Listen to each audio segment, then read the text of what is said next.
They thought firing me right before my stock options vested was a smart move.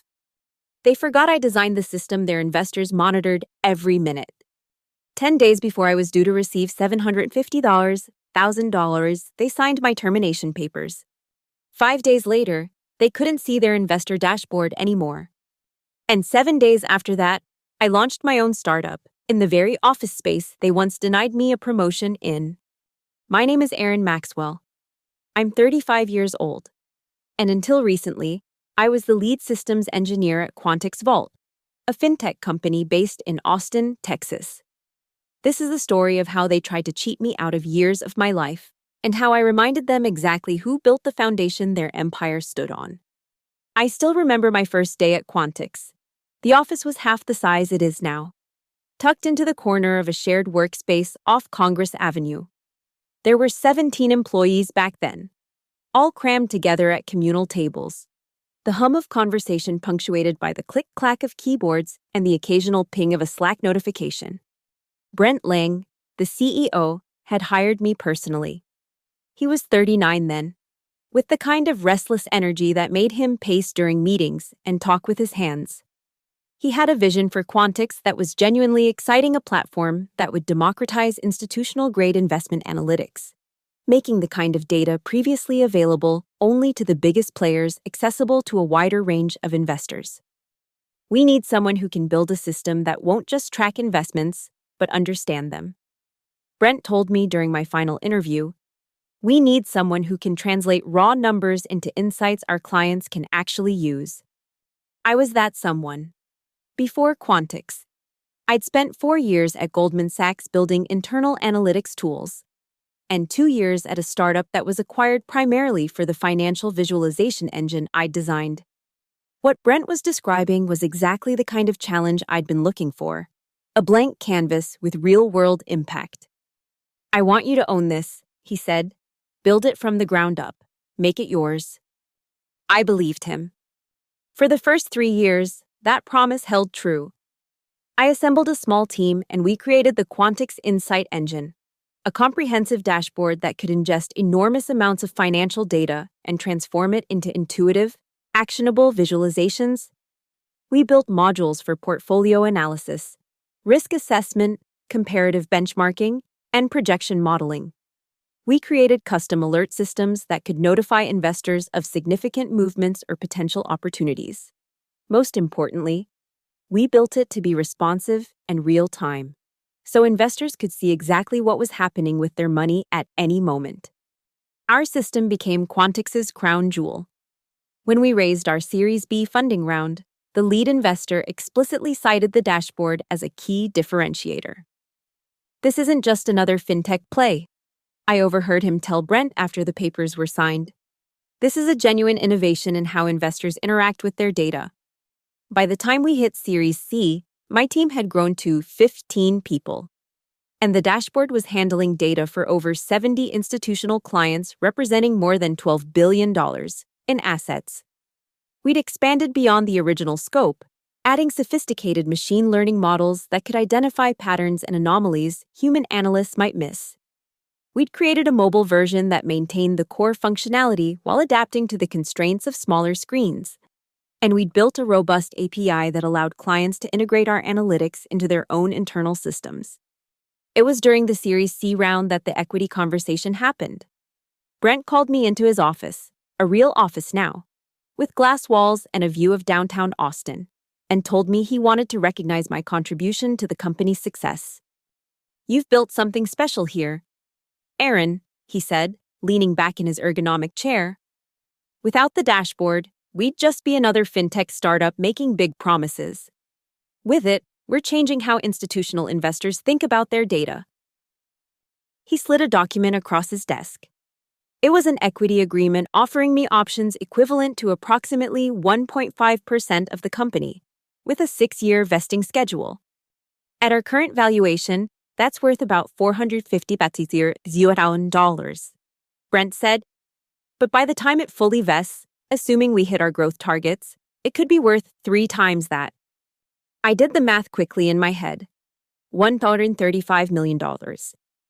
It wasn't life-changing money in the tech world, But it was significant, especially for someone who'd grown up in a middle-class family in Milwaukee, with parents who still viewed six-figure salaries as something from a different universe. "Thank you," I said, genuinely moved. "This means a lot." "You've earned it," Brent replied, his smile warm and seemingly sincere. "We're building something important here, and I want you to be a real part of it." I signed the document that afternoon.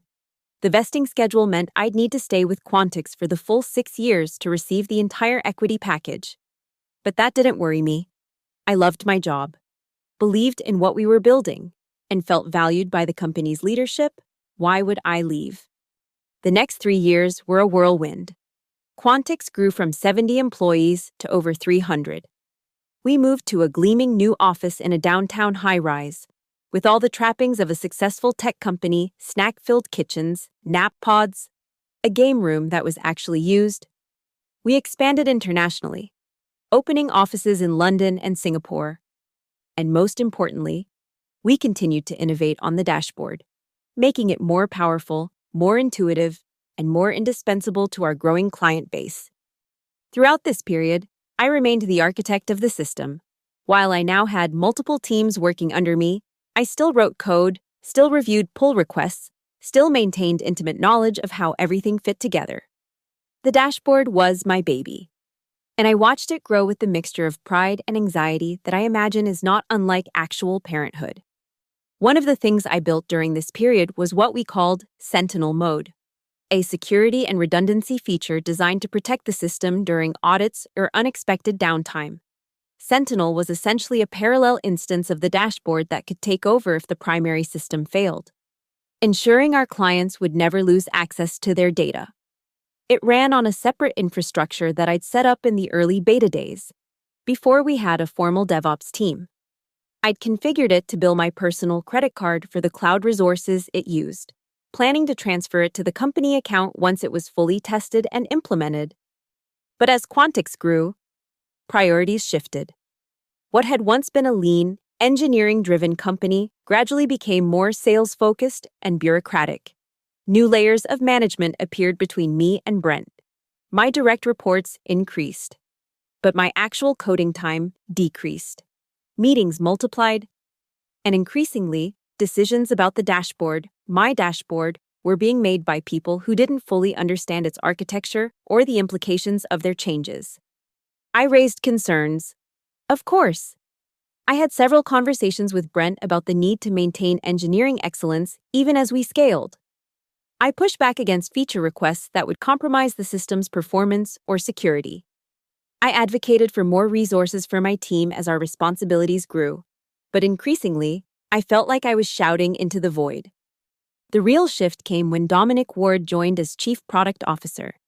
He'd come from a much larger fintech company and immediately set about reorganizing the product team according to his vision. In his first all-hands meeting, he talked about standardization, scalable processes, and alignment with industry best practices, all corporate speak that essentially meant dismantling the creative, engineer-led culture that had built Quantix in the first place. Almost immediately, Dominic began inserting himself into decisions about the dashboard. He questioned design choices that had been validated by years of user feedback. He pushed for features that our clients hadn't asked for, but that matched what competitors offered. And most troublingly, he began hiring a separate product analytics team that essentially duplicated much of what my team was already doing. I tried to build a relationship with Dominic. I invited him to my team's sprint reviews. I walked him through the dashboard's architecture and the rationale behind our key decisions. I solicited his input on our roadmap, but it quickly became clear that he wasn't interested in collaboration. He wanted control. The situation came to a head during a leadership retreat 6 months after Dominic joined. We were discussing the company's strategic priorities for the coming year, and I presented a proposal for a major enhancement to the dashboard's predictive analytics capabilities, something several of our largest clients had specifically requested. Before I could even finish my presentation, Dominic interrupted. "I think we need to take a step back," he said, his voice carrying the practiced authority of someone who'd spent years in corporate politics. "The dashboard has served us well, but it's grown organically without a coherent product strategy. What we need now is a more structured approach. He clicked to his own presentation, which outlined a plan to essentially rebuild the dashboard from scratch, using a different technology stack and a team largely separate from mine. The timeline he presented would mean at least 6 months of parallel development before any transition could begin. I was stunned. "This makes no sense," I said, struggling to keep my voice even. "We'd be throwing away years of development and user feedback to recreate something we already have, something that our clients actively praise." "I understand your attachment to the current system," Dominic replied with a smile that didn't reach his eyes. "But we need to think about what's best for Quantix's future, not what's been comfortable in the past." The condescension in his tone was unmistakable. I looked around the room, expecting to see others react to the absurdity of his proposal. But what I saw instead were carefully neutral expressions, with the occasional nod of agreement. Even Brent, who had once been my biggest champion, seemed unwilling to meet my eyes. The retreat ended with no clear resolution, but the message was clear. My influence was waning, and Dominic's star was rising. Over the next few months, resources were gradually shifted away from my team to Dominic's new initiatives. Requests for new hires were denied. My direct reports were reassigned. And increasingly, decisions about the dashboard were made without my input. I considered leaving. I had no shortage of opportunities. My LinkedIn inbox was filled with messages from recruiters offering roles at companies both larger and smaller than Quantix. But every time I thought about walking away, I remembered the equity agreement sitting in my desk drawer. After 5.5 years at Quantix, I was just months away from my options fully vesting. Walking away meant leaving behind the financial reward for years of work that had helped build Quantix into what it had become. So I stayed. I focused on maintaining the dashboard, ensuring it continued to function flawlessly for our clients even as support for it internally dwindled. I documented everything meticulously, anticipating a time when I might not be there to explain how things worked, and I waited, counting down the days until my 6-year mark. As that date approached, I allowed myself to think about what might come next. The dashboard's valuation had indeed grown as Brent had predicted. Conservative estimates put my equity stake at around $750,000, not the $135 million once projected, but still a significant sum. I could use that money to take some time off, maybe travel for a few months before deciding on my next move. Or I could use it as seed funding for my own venture, building on what I'd learned at Quantix but with the freedom to do things my way. I was 10 days away from that milestone when my calendar pinged with a new meeting invitation. Strategic discussion. The subject line read, "Scheduled for 5:30 p.m. on Friday. No agenda, no other attendees listed. Just a conference room number and a time at the end of the workday." I had a bad feeling immediately. Strategic discussions don't happen at 5:30 on a Friday unless they're discussions no one wants to have. But I tried to rationalize. Maybe it was about a reorganization. Maybe Dominic was leaving. Maybe Brent had finally recognized the mistake of sidelining the dashboard team and wanted to course correct. When I arrived at the conference room that Friday, I knew immediately that none of those optimistic scenarios was correct. Seated at the table were Brent, looking uncomfortable but determined, Carly Wexler, our head of HR, with a folder placed precisely in front of her, and Dominic, whose expression could only be described as satisfied. "Aaron, thanks for coming in," Brent began, his voice formal in a way it had never been with me before. "Please, have a seat." I remained standing. "What's this about?" Brent glanced at Carly, who took over with practiced smoothness. "Aaron, as you know, Quantix is preparing for our Series D funding round with an eye toward a potential IPO in the next 18 to 24 months. As part of that preparation, we're making some strategic adjustments to our senior personnel structure." The corporate doublespeak was thick, but the message was becoming clear. I felt a cold knot forming in my stomach. "We've made the difficult decision to eliminate your current position," Carly continued, sliding a document from her folder. "Effective immediately, your employment with Quantix Vault is terminated." There it was. So simple, so brutal. 5.5 years of my life, dismissed with a single sentence. 10 days, I said, the words coming out before I could stop them. You're firing me 10 days before my equity fully vests. Brent at least had the decency to look uncomfortable. Dominic just watched, his expression neutral, but his eyes alert, like a scientist observing a particularly interesting experiment. This decision is based on the company's evolving needs, Carly said, her voice remaining professional. The timing is unfortunate, but not relevant to the restructuring requirements. Not relevant? 6 years of my life. The system I'd built from nothing, the value I'd created for Quantix, all of it not relevant. What happens to the dashboard team? I asked, though I already suspected the answer. The product analytics group will be taking over maintenance and development of the platform, Dominic said, speaking for the first time. We've been preparing for this transition for some time. It should be quite seamless. Of course they had. They'd been planning this, waiting for the perfect moment to push me out, just late enough to extract maximum value from my work, but just early enough to avoid paying me what I was owed. This packet contains information about your severance package, which includes 4 weeks of pay, continuation of benefits for 30 days, and an NDA that will need you to sign before receiving any payments, Carly said, pushing the folder toward me. Your access to company systems will be revoked immediately, and IT will meet you at your desk to collect your laptop and badge. I didn't touch the folder, and my equity, unfortunately. As your employment is terminating prior to the full vesting date, the unvested portion of your options will be forfeited as per the terms of your agreement. Carly replied, not quite meeting my eyes. The unvested portion? All of it. $750,000 of value I'd created, erased with a clause in a contract I'd signed when I believed Brent's promises about building something together. I looked at Brent, searching for some recognition of what was happening, some acknowledgement of the betrayal. But he just stared back, his expression a practiced mask of corporate regret. Is there anything else you'd like to discuss? Carly asked after a moment of tense silence. 1,000 responses flashed through my mind, ranging from professional dignity to scorched earth. But in that moment, I realized something important. They expected me to explode.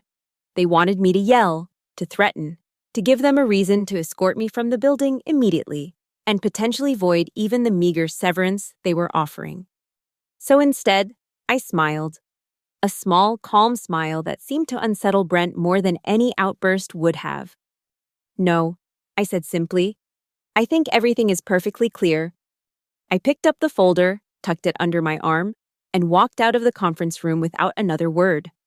As promised, an IT technician was waiting by my desk, an empty box in his hands. It was Dave, who joined the company just a year ago. He looked deeply uncomfortable. I'm sorry about this, Aaron, he said quietly as I began emptying my desk drawers. It's bullshit. Not your fault, I replied, keeping my voice steady. Just doing your job. I didn't have much to pack. A few books, a plant, some conference swag accumulated over the years. The personal items that had once made this space feel like a second home now looked pathetic in the bottom of a cardboard box. 6 years reduced to less than 5 minutes of packing.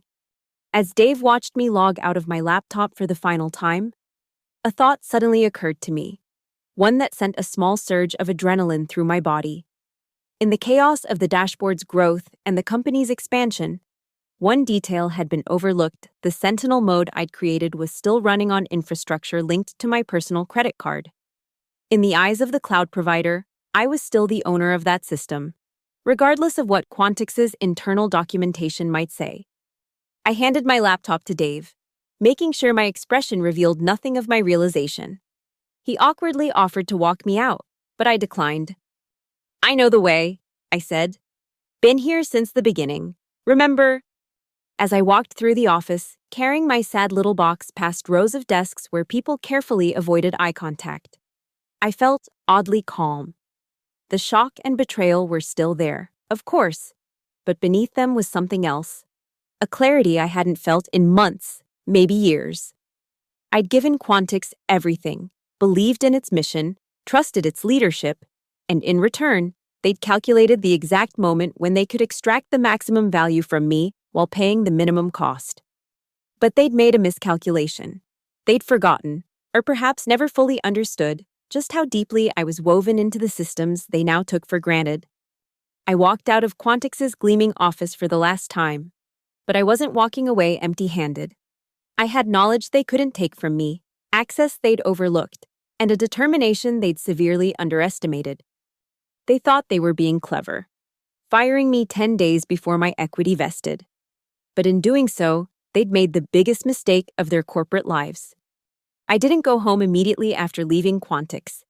Instead, I drove to Zilker Park, found a bench overlooking the Austin skyline, and finally allowed myself to process what had just happened: the humiliation of being escorted out, the injustice of the timing, the cold calculation behind it all. But most of all, I thought about what came next. I'd worked at Quantix for almost 6 years. I'd poured my creativity, my expertise, and countless hours into building something I was genuinely proud of. And now that connection had been severed, not by my choice, but by the clinical decision of executives who saw me as a line item to be optimized rather than a human being who had helped build their company. As the sun set over Austin, I pulled out my phone and opened my password manager. The login credentials for the cloud platform hosting Sentinel mode were still there, untouched for over a year. I logged in and navigated to the dashboard monitoring page, half expecting to find that someone had finally migrated the system to Quantix's official accounts. But no, there it was, still running on my infrastructure, still billing my credit card a few $100s each month that I'd long ago stopped noticing. The status indicators were all green, showing that Sentinel was operating normally, silently mirroring the main dashboard and ready to take over in case of emergency. I sat there for a long time, considering my options. The vindictive part of me wanted to shut it all down immediately, to sever the connection and let Quantix deal with the consequences. But that would be too obvious, too traceable. It would trigger immediate alerts and potentially expose the oversight that had left the system in my control. No, I needed to be smarter than that, more strategic, more Dominic-like in my approach. I opened the code repository on my phone and began reviewing the Sentinel mode architecture. I'd designed it as a fail-safe, a system that would only activate when certain conditions were met, specifically, when the main dashboard experienced significant issues or when an authorized administrator me triggered it manually. But what if I modified those conditions? What if I created a subtle, gradual degradation that would be difficult to trace and even more difficult to fix without intimate knowledge of the system's architecture? I found a quiet coffee shop and pulled out my personal laptop. For the next 3 hours, I wrote code not to destroy the dashboard or steal data, but to create what amounted to a slow-motion system failure. I added a simple condition: if the primary admin user, my former account, was detected as inactive or deleted, Sentinel would begin a gradual process of desynchronization. It wouldn't happen all at once. For the first 24 hours, everything would continue to function normally. Then, small delays would begin to appear in the data updates. Nothing dramatic, just a lag of a few seconds that most users wouldn't even notice. Over the next few days, those delays would increase incrementally. Real-time data would become minutes behind, then hours. Certain features would begin to behave erratically. Charts might not update correctly. Alerts might be delayed or missed entirely. And most importantly, there would be no clear error messages, no obvious points of failure that could be easily diagnosed and repaired. To anyone who didn't understand the underlying architecture intimately, it would appear as a series of unrelated issues, the kind of mysterious technical debt that accumulates in complex systems over time. I pushed the changes to the Sentinel repository, careful to obfuscate the modifications within legitimate-looking maintenance updates. Then I sat back and waited. For the first day, nothing happened, as expected. I spent the time updating my resume, reaching out to former colleagues who had left Quantix, and researching employment law firms who specialized in equity disputes. I wasn't sure if I had a legal case regarding my options, but it seemed worth exploring. On the second day, I received a text from Maya, a senior engineer who still worked on the dashboard team. Something weird going on with the system, she wrote. Random lags in the data pipeline. Did you ever see anything like this before? I replied with genuine-sounding concern and asked for details, which she readily provided. The symptoms matched exactly what I had designed: small, intermittent delays that were difficult to pinpoint. Probably just network congestion, I suggested. Or maybe something with the new product analytics integration. Dominic's team made some changes to the data handling. Right. Maya's response came quickly. How did you know about that? They only pushed those changes yesterday. I smiled to myself. Just a guess. Those kinds of integrations are always tricky. By the third day, the problems had escalated as planned. Maya texted again, this time sounding more stressed. Dashboard is getting worse. Some clients reporting 5 to 10-minute delays in data updates. Management is freaking out. That sounds serious, I replied. Who's taking point on the debugging? Some new guy Dominic brought in. Says he's a systems optimization specialist, but he keeps looking in all the wrong places. I felt a twinge of sympathy for Maya and the rest of my former team. They were good engineers caught in a bad situation, but that sympathy was outweighed by the satisfaction of knowing that Quantix was beginning to reap what it had sown. On day 4, my phone rang with a number I recognized immediately: Carly from HR. I let it go to voicemail. Aaron, this is Carly Wexler from Quantix. We're experiencing some technical difficulties with the dashboard system and would appreciate your insights. Please call me back at your earliest convenience. Her voice was professional but strained. I deleted the message without responding. 2 hours later, Brent called. I let that go to voicemail as well. Aaron, it's Brent. Look, I know things ended abruptly between us, but we've got a situation here with the dashboard. Our team is struggling to identify the issue, and given your history with the system, we'd like to bring you in as a consultant to help resolve it. We're prepared to offer a very generous consulting fee. Please call me back as soon as you can.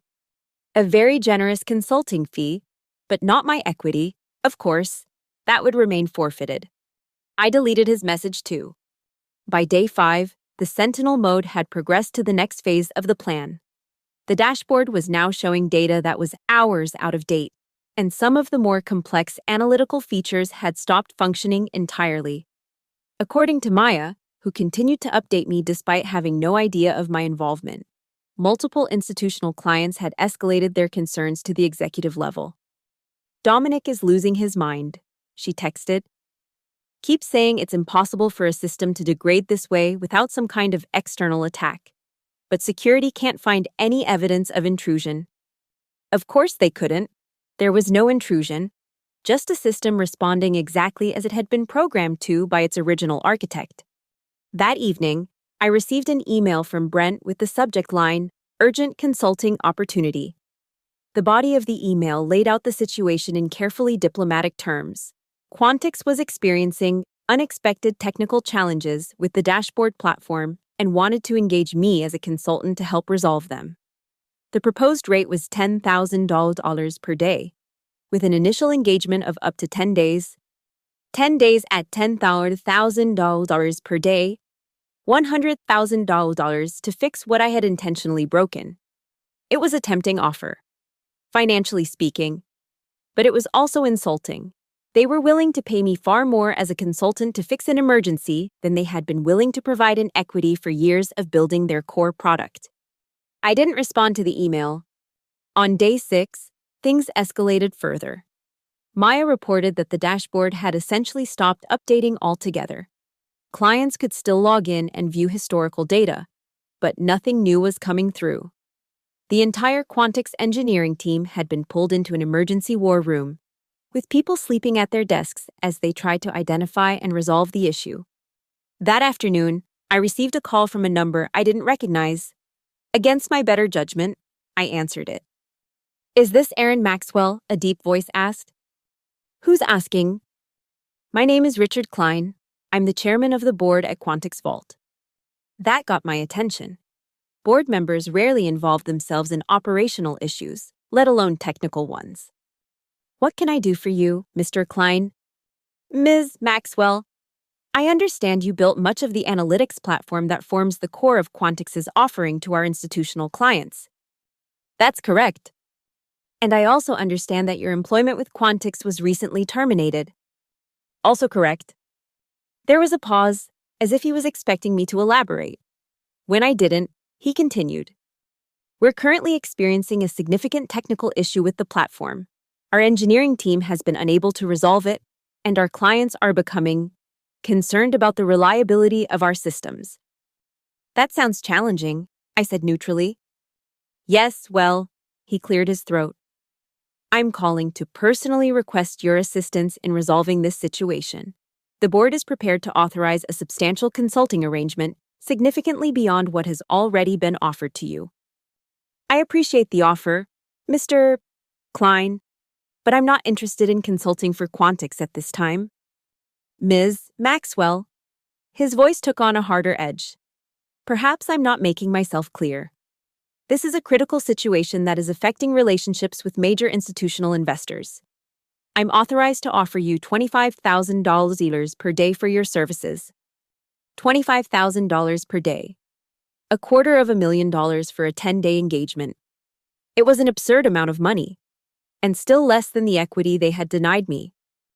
My answer remains the same. Mr. Klein, I'm not available to consult for Quantix. May I ask why? The frustration in his voice was palpable now. If this is about negotiating a higher rate, it's not about the rate, I interrupted. It's about principle. Quantix chose to terminate my employment 10 days before my equity was scheduled to vest.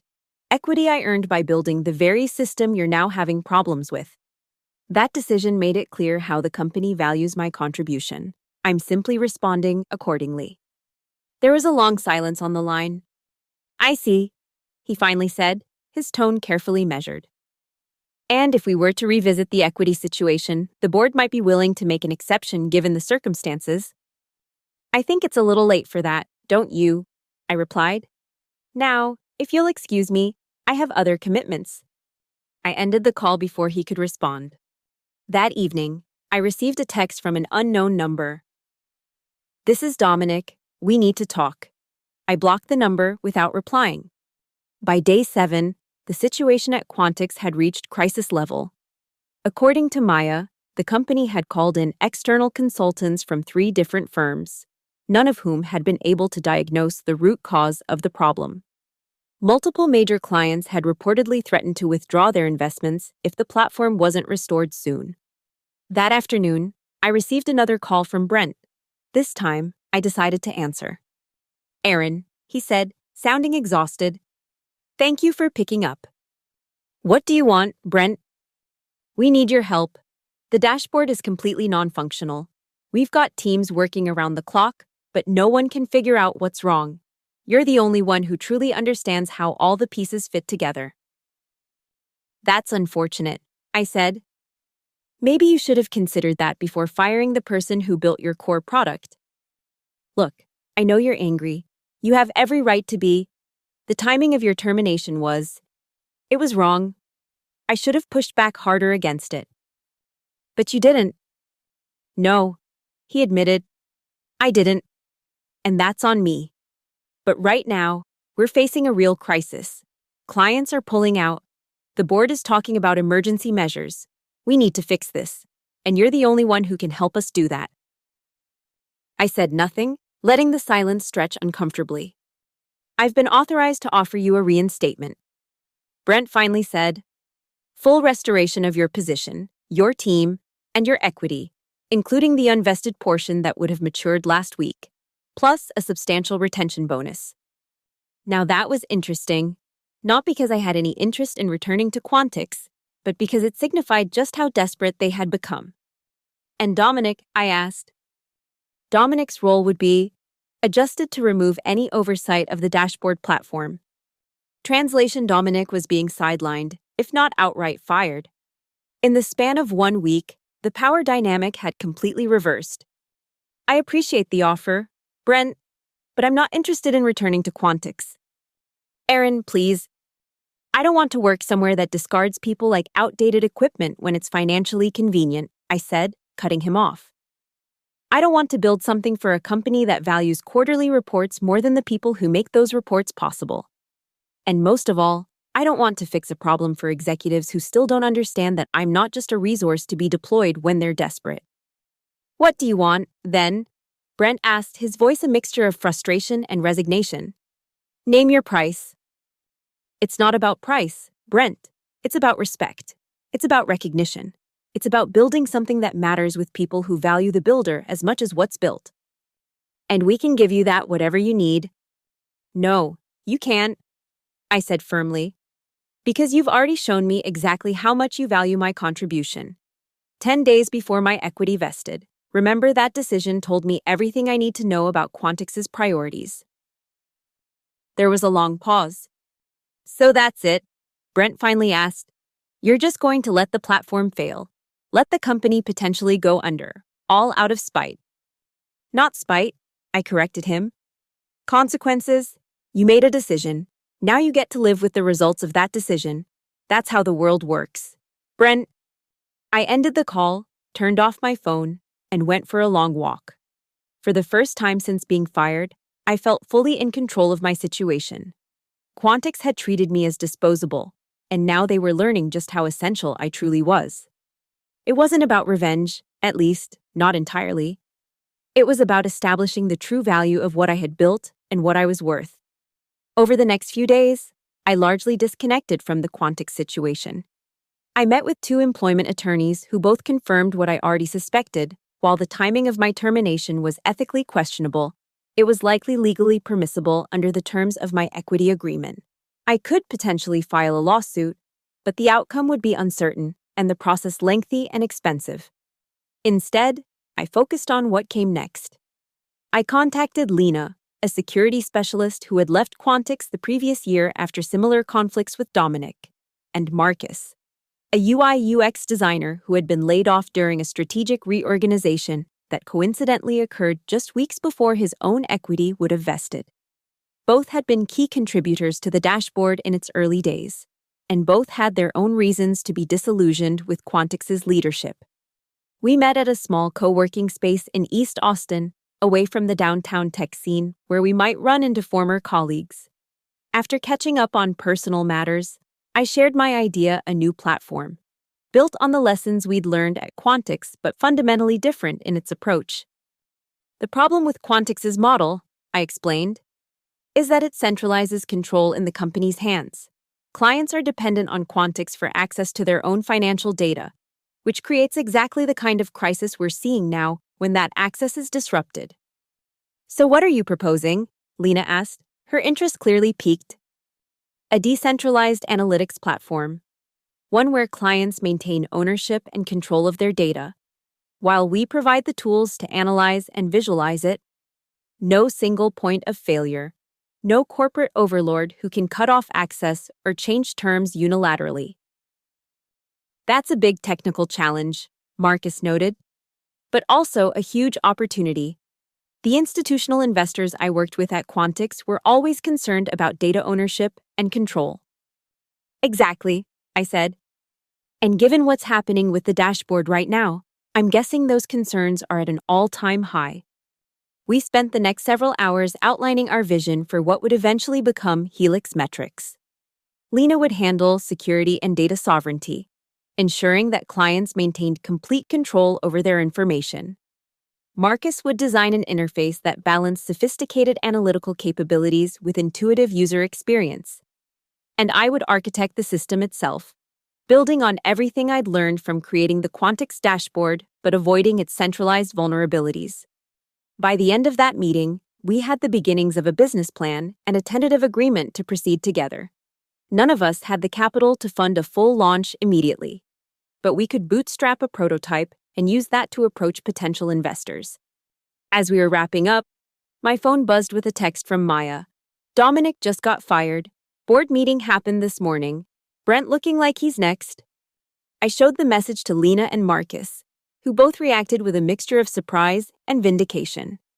Seems like karma caught up with him faster than expected, Lena remarked. Dominic was just a symptom, I replied. The real problem is a culture that values short-term financial engineering over long-term value creation. Firing him won't fix that. No, Marcus agreed. but it might create an opportunity for us. If Quantix is in chaos, their clients are probably looking for alternatives. He was right, of course. The crisis at Quantix wasn't just a vindication of my worth, it was potentially the perfect launching pad for our new venture. Over the next week, we worked intensively on developing the Helix Metrics prototype.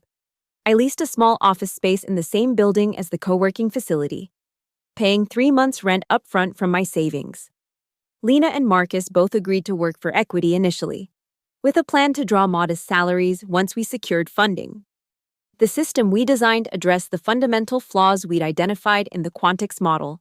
Rather than hosting client data on our servers, Helix would deploy its analytics engine directly within the client's own infrastructure, maintaining their data sovereignty while still providing powerful analytical capabilities. Updates and new features would be pushed through a secure channel that clients could review and approve before implementation, ensuring transparency and control. As we worked, news from Quantix continued to filter through various channels.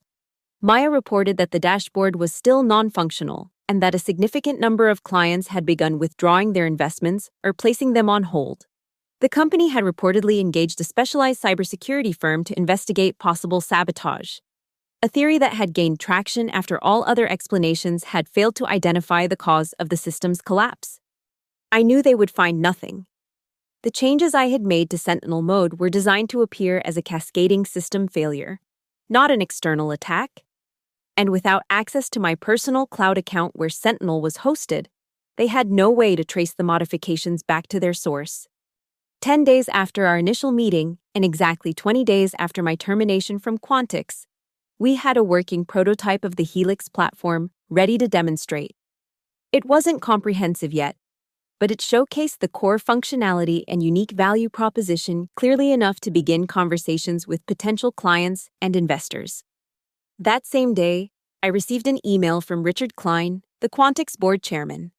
Ms. Maxwell, the Quantix board has unanimously voted to remove Brent Lang as CEO, effective immediately. This decision reflects our assessment that the company requires new leadership to address its current challenges and restore client confidence. As we navigate this transition, we would like to revisit our previous conversation regarding your potential involvement in resolving the ongoing dashboard issues. The board is prepared to offer you full equity restoration, including accelerated vesting of your options at their current valuation, plus a significant premium to acknowledge the circumstances of your departure. We are also open to discussing a potential acquisition of any new ventures you may be developing that could complement or enhance Quantix's technology platform. Please contact me directly to discuss these possibilities further. Regards, Richard Klein, Chairman of the Board, Quantix Vault. I forwarded the email to Lena and Marcus with a simple message, "It's working." The following day, we received our first client inquiry from Hamilton Park Capital, a mid-sized investment firm that had been one of Quantix's early adopters. Their CTO, James Wilson, reached out directly. "Aaron, I heard through the grapevine that you've left Quantix and are working on something new. Given the ongoing issues with the Quantix platform, which I'm sure you're aware of, we're actively exploring alternatives. If you're open to it, I'd like to schedule a conversation to learn more about your new venture and whether it might meet our needs. Best, James." This was exactly the opportunity we'd been hoping for. I responded immediately, suggesting a meeting later that week, and James agreed. When the day of the meeting arrived, we transformed our small office into the most professional setting possible. With Lena and Marcus positioned strategically to present a united front, James arrived precisely on time, accompanied by Hamilton Park's Chief Risk Officer, a serious woman named Sarah Chen. After brief introductions, I launched into our presentation, explaining the philosophy behind Helix Metrics and demonstrating the prototype we'd developed. As I walked through the system's architecture and its emphasis on client data sovereignty, I could see James and Sarah exchanging impressed glances. This addresses many of the concerns we've had with centralized platforms like Quantix. James said when I finished, "The recent outage has cost us valuable analytical capabilities at a critical time in the market." "How soon could you deploy a working version for us to evaluate?" Sarah asked, getting straight to the point. We could have a limited deployment ready within 2 weeks, I replied, mentally calculating what that would require. It wouldn't have all the features of the full platform yet, but it would provide the core analytics functionality. And the cost model, James inquired. We're proposing a subscription-based approach, Marcus explained, pulling up the pricing slide we'd prepared. The base fee covers the platform itself and standard analytics modules. Additional specialized modules would be available as add-ons, so you only pay for what you actually need. And most importantly, Lena added, because the system runs on your infrastructure, you maintain complete control. If you ever decided to end your relationship with Helix, you wouldn't lose access to historical data or analytics capabilities. This was our key differentiator from Quantix and similar platforms, and it clearly resonated with James and Sarah. We'd need to run this by our executive team, of course, Sarah said. But speaking personally, I'm impressed with what you've put together in such a short time. Agreed. James nodded. Would you be willing to prepare a formal proposal for us to review, including implementation timeline, cost structure, and technical requirements? Absolutely, I replied. We can have that to you by tomorrow. After James and Sarah left, the three of us allowed ourselves a moment of celebration. This wasn't just a potential first client, it was validation of our concept and approach. 1 down, 5 more to go, Marcus said with a grin, referencing our goal of signing 6 initial clients within the first 3 months. Let's not get ahead of ourselves, Lena cautioned, always the pragmatist. They haven't signed anything yet. No, I agreed, but they will. They need what we're offering, especially now. Over the next 2 weeks, we secured meetings with 4 more former Quantix clients, all of whom expressed strong interest in the Helix platform. 2 of them, a pension fund and a family office, signed letters of intent, contingent on successful deployment of the beta version we were developing for Hamilton Park. As our momentum built, so did the fallout at Quantix. According to industry reports, the company had been forced to postpone its planned Series D funding round indefinitely. Multiple executives had resigned or been terminated, and most significantly, an independent audit had identified significant architectural vulnerabilities in the company's core platform. A diplomatic way of saying they'd built their house on sand. Through it all, my personal cloud account hosting Sentinel mode continued to bill my credit card each month. The system was still running, still gradually degrading the Quantix dashboard's functionality. I could have shut it down at any point. My point had been made, my value demonstrated. But I chose to let it continue its slow-motion collapse, not out of malice, but as a reminder of the consequences of treating people as disposable assets. 3 weeks after our meeting with Hamilton Park, we successfully deployed the Helix beta platform on their infrastructure. The implementation wasn't without challenges. Integrating with their existing systems required some creative problem-solving, but the result was everything we'd promised: a powerful analytics engine that maintained client data sovereignty while providing insights comparable to, and in some ways superior to, what Quantix had offered. James was ecstatic. This is exactly what we've been looking for, he told me during our post-deployment review. The team is already finding insights they couldn't access during the Quantix outage. Word of our successful deployment spread quickly through the institutional investment community. Within days, we were fielding inquiries from firms that hadn't even been Quantix clients, attracted by the promise of an analytics platform that wouldn't leave them vulnerable to a single vendor's issues.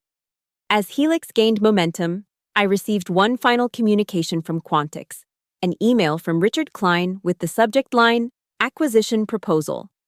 The body contained a formal offer to acquire Helix Metrics for a 9-figure sum, contingent on my agreement to rejoin Quantix as Chief Technology Officer and lead the integration of Helix's technology into their platform. The amount was staggering, far more than our fledgling company could reasonably be valued at based on traditional metrics. It wasn't an acquisition offer. It was a desperate attempt to buy back what they had discarded. I drafted a brief, polite response declining the offer and suggesting that Quantix focus on rebuilding their own technology rather than attempting to acquire ours. After sending it, I opened the cloud console one last time and finally shut down the Sentinel mode system that had been gradually degrading Quantix's dashboard for weeks. It wasn't about revenge anymore. It was about moving forward, building something new that reflected our values and vision. Not continuing to fight old battles with a company that had made its priorities clear. 6 months after being fired from Quantix, I sat in the expanded Helix Metrics office, now occupying an entire floor of the building where we'd started with a single room, and reflected on how much had changed. We had secured seed funding at a valuation that made each of the founding team millionaires on paper. We had 12 clients and a growing waitlist. We had a team of 22 employees who shared our vision of client data sovereignty and ethical technology. And perhaps most satisfyingly, we had created something that truly reflected our values. A platform that empowered clients rather than making them dependent, that recognized the human elements of technology rather than treating people as interchangeable resources. Quantix, meanwhile, had undergone a complete leadership overhaul and was reportedly rebuilding its platform from scratch. Industry analysts were skeptical about their chances of regaining their former position in the market, especially with new competitors like Helix offering compelling alternatives. I didn't take pleasure in their struggles.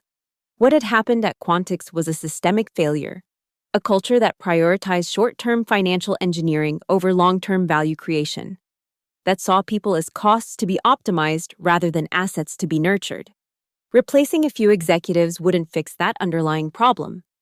As I looked out over our growing team, busy at work on the next generation of Helix features, I felt a sense of purpose that had been missing during my final years at Quantix. We were building something meaningful, something that aligned with our values. And we were doing it our way, without compromising on what mattered most. They had fired me 10 days before my equity vested, thinking they were making a smart financial decision. Instead, they had catalyzed the creation of their most formidable competitor and lost their market position in the process. They had thought I was just an engineer, a resource to be deployed or discarded as needed. What they failed to understand was that I wasn't just part of the system. In many ways, I was the system. And systems have a way of revealing their true nature when pushed to their limits. My name is Erin Maxwell, and this is the story of how I reminded a company that people are not line items on a balance sheet. They're the foundation on which everything else is built. Sometimes that lesson comes at a cost of $750, $1,000 in unvested equity. And sometimes it costs far, far more. Far